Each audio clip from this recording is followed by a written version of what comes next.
things ain't going too good lately with this glazing word. But hey, CJ, he's gonna come with the rants. So let's just go ahead and see what he's talking about with this. And it's only 16 minutes, so let's go ahead and try to shorten this up because there's really not much to say. Y'all, let's cut to the chase, okay? WWE has a massive glazing issue, and it needs to be talked about effective immediately, okay? I've never actually sat here and seen an era of wrestling in which WWE has to sit there every single week and tell you how great everybody is. It's the same thing for pretty much everybody, and we're going to go down that list later, obviously starting with Dr. Libations, you know what I'm saying? Cody Rhodes has to be told to us how much he's loved, and I respect you. I love you. I appreciate you, Cody. I'm so proud of you, Cody. Like, why does Randy Orton have to belittle himself? A legend like Randy Orton, a first ballot Hall of Famer like Orton, has to belittle himself to uplift Stardust.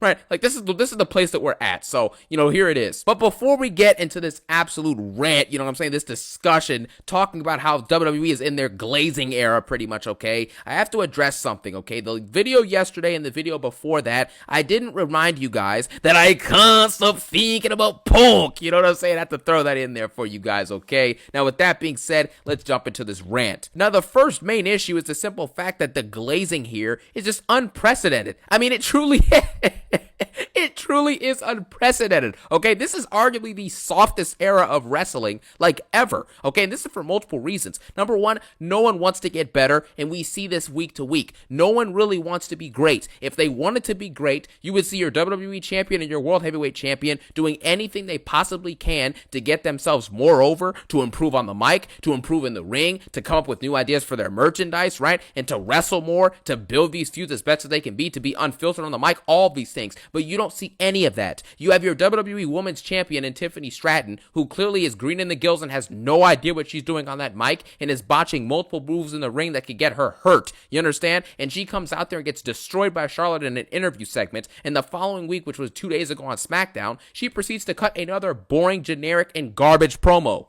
She makes a mistake and doesn't improve from it at all. Has no drive to get better at all on the mic. Nothing. Acknowledges the criticisms, acknowledges the flaws, and does nothing to fix them. Because in this fan base now, in this current stage of WWE, with the glazing from Triple H and with the fans who have no idea what quality looks like, it feels like every fan now, like the majority of the mainstream audience now, is just a bunch of people, right, who were like born in 2013, right? They started watching wrestling fully understanding it at when they were like 8 years old. The first match that they saw and actually understood was like some random SmackDown match between like Sonya Deville and like Liv Morgan, or like some jobbers going at it. Like, they don't know what any of this stuff even looks like for it to actually be great. They haven't seen stuff like the Ruthless Aggression era, even parts of the early PG era, even, the Attitude era stuff, etc. They haven't seen any of that stuff. Stuff you can easily look up on YouTube or watch on Peacock. They haven't seen it, so they don't know greatness. So when Tiffany Stratton comes out there and she's like, Tiffy time, Tiffy time, Tiffy time, everyone's like, oh, Tiffy time, Tiffy time, Tiffy time.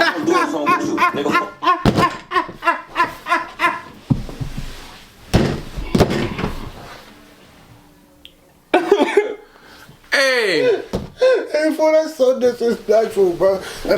Or you get the chance in, European crowds, Cody Rhodes, Cody Rhodes, we are bots, we are bots. It's like, dude, come on, man. It gets to a point where we have to be honest with ourselves and just recognize that these people do not want to be great. Cody Rhodes is the WWE champion, and he's wrestled maybe 2 matches all year. We're 4 months in. We're about to be 4.5 months in until Mania 41, and he's wrestled 2 matches. This is embarrassing. You understand? There's no excuse for this. If Cody Rhodes really wanted to politic and, negotiate his way into giving himself more opportunities to cook on the mic, into giving himself more opportunities to cook in the ring and prove why he's the best in the company, prove why he's the quote-unquote quarterback, you know what I'm saying, as Gunther calls him, then he would actually make way for himself to do that. You understand? But he doesn't. He doesn't have any type of ability to get any of that stuff done. So now we're stuck with garbage, okay? And even though this stuff is bad, we have to be constantly told that it's great. The glazing from Triple H and WWE in terms of telling us how great things are when they're clearly not that good is just becoming egregious at this point. When someone or something or some company has to constantly tell you how great they are, they're usually not that great. It's the same thing in real life, right? The one person we always knew growing up, like when you were in school, or even if you're at work, wherever, the one guy or the one girl, whoever, is always like, oh, I'm such a great guy, I'm such a great girl, I'm an uplifter, I'm a positive impact, I'm this, I'm so great, I've done this, I've done that. They're usually not that great. We know this. This is just how it works. When you're great at something, or you're really talented at something, or you're helping people, or you're doing amazing things, you don't always have to publicize it and tell everyone how great it is, because now it makes you look like a liar if you're proven incorrect, obviously. And on top of that, it creates unreal standards and narratives that are just built off of nothing. And if you don't live up to those narratives, it's going to cause people to walk away from the product. And that's just what's happened. That's why Raw on Netflix started off with around 6 million viewers globally, and now globally you're struggling to pull 3 million. Like, that's just how it works. You get promised one thing with Roman and Cena being there and The Rock and Cody and all these people, and then all of a sudden the following week you're getting Penta versus Pete Dunne. This is a joke. And look, don't get me wrong, every other PLE or every 2 or 3 PLEs, mainly your SummerSlams, your Manias, obviously, a Royal Rumble here and there, maybe your Survivor Series, like, you'll have a great moment here and there, throughout some of the PLEs throughout the entire year, because they have like 15 of them now. You get what I'm saying? But in between that, on the Raws, on the SmackDowns, think about the last like 10 months, for example, the last 10, 11 months. What amazing promo segments have we had on Raw? What amazing promo segments have we had on SmackDown? Amazing matches, you know what I'm saying? Amazing segments, amazing storytelling, amazing builds. Like, where have these elements to WWE been on Raw and SmackDown over the last year? They've been nowhere to be found. Now, don't get me wrong. You'll have a thing here, like Drew and Punk, they had a good feud, You'll have a segment here or there where Punk does something great, or Rollins has a good segment here or there. You have moments here and there. You get what I'm saying? But overall, it's a consistency of 11 months of storytelling and build and PLEs and shows, Raws and SmackDowns, live events, all that stuff. What does WWE really have to show for any of it? Who can you point to and be like, wow, that person was doing absolutely phenomenal work? Because it should be multiple people, because apparently this is the best the roster's ever been, allegedly. So you should be able to run down the list of like 10 to 15 people that have been doing amazing work for a year now, right? But you can't. You can look at maybe Drew McIntyre. You can look at Punk, maybe. And what else can you look at? Cody Rhodes hasn't done anything. Gunther hasn't done anything. Roman Reigns has barely been there.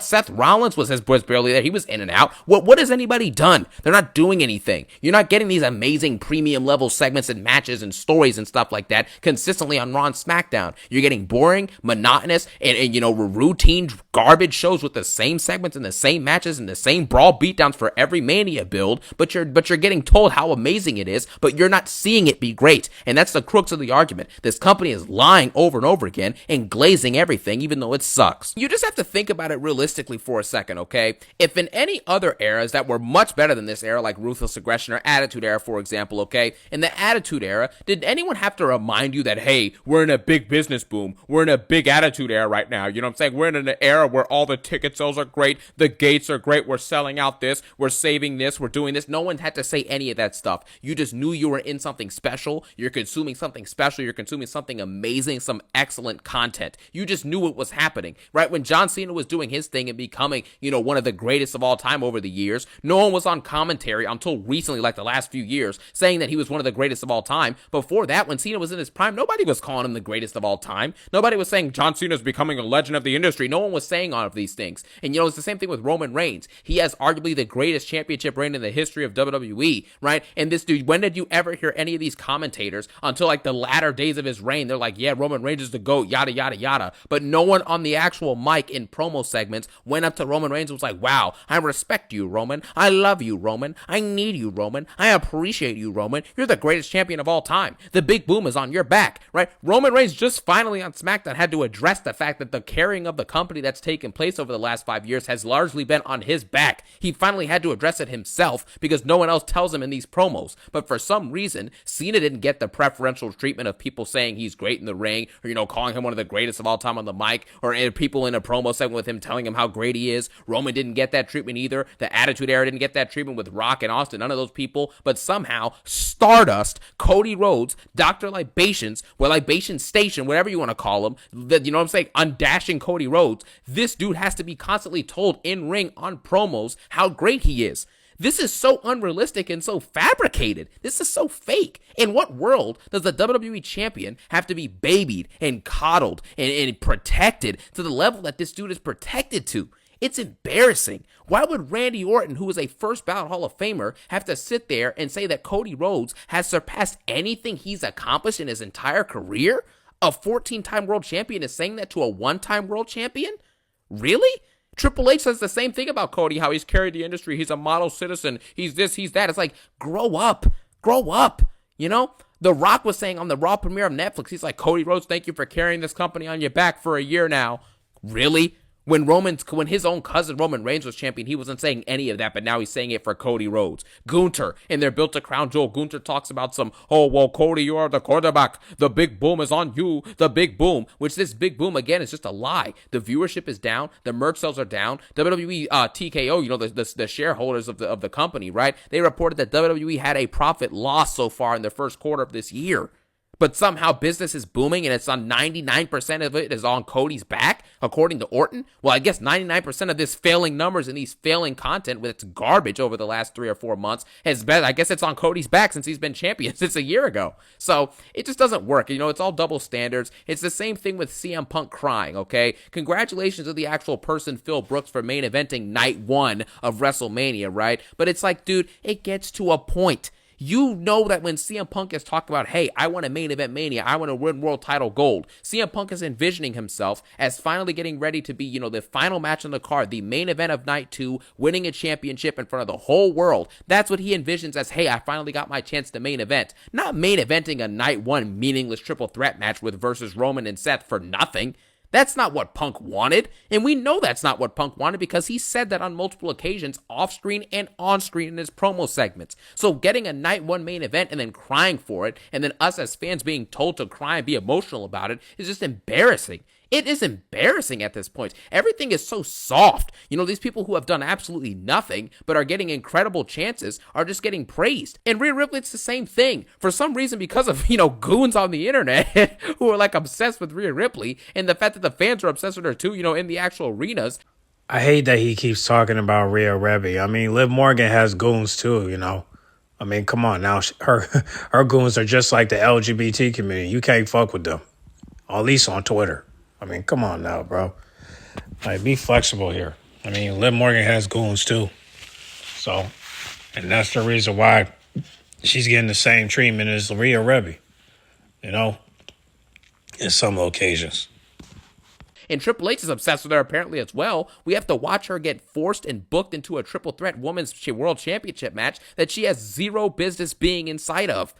I kind of disagree. I mean, the reason why she's involved is because the referee made a bad call. She should have disqualified Bianca for putting her hands on her during the match. And that's the reason why she's involved, because of the referee. So that's the reason why she's involved, because she should have got disqualified, but that didn't happen. So that's the reason why she's involved. What is the purpose of this? Rhea Ripley, who's wrestled, 5 or 6 Raw matches in the last 400 to 500 days? And she's being praised as a top talent on the roster based off of what? What great promos has she cut for the last 2 years? What great promos has she done at all? What stories has she built? What feuds has she had that she's been the amazing part of that feud? None. But we're told that Rhea Ripley is the best women's wrestler in the world, and she's going to go around as an all-time great in the women's division?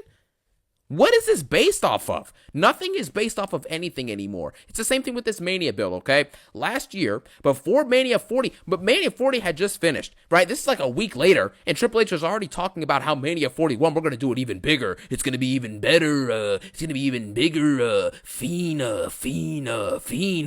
And now look at you. Mania 41 is arguably one of the worst built 2 Manias of all time. In comparison, last year, we had one of the best built 2 Manias of all time, and now we have one of the worst. All on the back of Triple H and his lies. You have night 1, you're still missing 6,000 to 7,000 tickets still haven't been sold, and we're 3 weeks from the event. Night 2, you're still missing 3 to 4. How many thousands of tickets are still haven't been sold yet for the pay-per-view? Why do you think that this is what it is? You can't even sell out a 50,000 person stadium. Last year, you were selling out 70,000 people. I was there. I was in person. I saw it myself. Why do you think this is? And the fact is that you have everybody is here. We're glazing. We're saying how great everything is. The big boom, all this stuff. And guess what? The same roster of talent you had last year to make Mania 40 as great as it was. The same people you have. You know what I'm saying? You have the same people this year. Plus CM Punk and plus John Cena being active participants in this Mania build and in these Mania matches. And you still still are getting decreased viewership. You still are struggling to sell out arenas. Even when you're going to Europe, you're still struggling to do that. And you still are losing interest, and you're having fans complain all over the internet and all over the world about how bad this Mania build is and how many contradictions there are and how this doesn't make sense and that doesn't make sense and the Royal Rumble was wasted. The Chamber was wasted. What's happening with Rhea? What's happening with Cody and Cena? Why have they not said anything to each other, cut deep on the mic yet versus each other verbally? Things of that nature. This is all goes to show you that the glazing has gone off the rails. When you glaze something and consistently tell everyone how great it is, despite you actually showing us how great it is, people start to tune out because they realize it's a lie. It's the same example I talked about with the Raw Netflix premiere. You can't show us Roman Reigns and The Rock and Cena and Cody and Rollins and Punk and all these people, you know what I mean? These great crowds and all this stuff. And then the following week you have Penta versus Pete Dunne, and the main event is Finn Balor versus Damian Priest, part 15 billion. It's a joke. No one's falling for the trick anymore. At the end of the day, the true quality of the product will eventually prevail. People will be able to see the truth behind what they're being told. And when they realize that they're being told about quote-unquote record numbers and sellouts and gates and the viewership and the merch sales and all this other stuff, and all of it is all contradicted by the fact that in reality, they're all lies. The views aren't up. The merch sales aren't up. The profits aren't up. You know what I'm saying? The profits of the street profits are up, and they want the smoke, but their theme song sucks now, obviously. You get what I'm saying? But still, the actual narratives that are being told to are garbage. Cody Rhodes being a fighting champion, but he's got 7 title defenses in a year as champion, as a full-time competitor? And we're supposed to sit here and believe this garbage? Nah. Not gonna happen, man. We see the lie. The fans are starting to see the lie, and it's all becoming a farce. And once you realize that you are taking place and seeing a absolute farce, that's when you have millions of people globally starting to tune out, become disengaged, and start complaining about how bad this Mania build has been and how upset and discontent the crowd and the audiences overall in the world with the product today. And this is why last year on Fox alone, you would get 2.6 million viewers for a SmackDown leading up to Mania, and now globally, you can barely get 2.9 million views. This is a self-explanatory disaster. The glazing has gone it's gone off the rails at this point. Everything is told to us that it's great, but we're not seeing any proof of it. We're not seeing any proof of these amazing storylines, these amazing, wrestling matches, these amazing builds, these amazing emotional moments, these amazing entrances. All these entrances now suck. It's just a bunch of Def Rebel garbage. You don't even know who's coming out half the time. It's all a farce, and it's all a lie, and it's full of glaze and absolute and utter lies and trash. And that is the point of this video, and the point has been made, and hopefully the point has been taken. Thank you guys so much for watching this video. Thank you guys so much for your support. And as always, I thank you guys so much for watching. Have a phenomenal day. Peace out and one love. Like I said, the only way that WrestleMania 41 is going to be complete is if Alexa Bliss competes. So, again, I don't know what's going to happen for WrestleMania 41, but right now the bookings are moving too slow. We still haven't even got all these matches confirmed yet. So I say you got 3 or 2 weeks. If you don't get these matches confirmed, then we might as well just say forget about it or watch Stand and Deliver, okay? As NXT is way better than the WWE roster. Let's keep it a bean, all right? Get on the comment box. Make sure you guys like, comment, subscribe, and y'all let me know what y'all think, man. Y'all think WWE is glazing the superstars and not actually having them become great like Roman Reigns? Y'all comment down below and let me know, all right? And like I said, comment. I'm going to say this in every video we talk about WrestleMania. Comment hashtag we want Alexa Bliss. All right, repeat. Comment hashtag we want Alexa Bliss. All right? And make sure you do that every time I do a reaction video of CJAX. Well, anytime I do a reaction video of WrestleMania 41, make sure you comment hashtag we want Alexa Bliss. All right? And I'll catch y'all in the next one. All right? I'm out.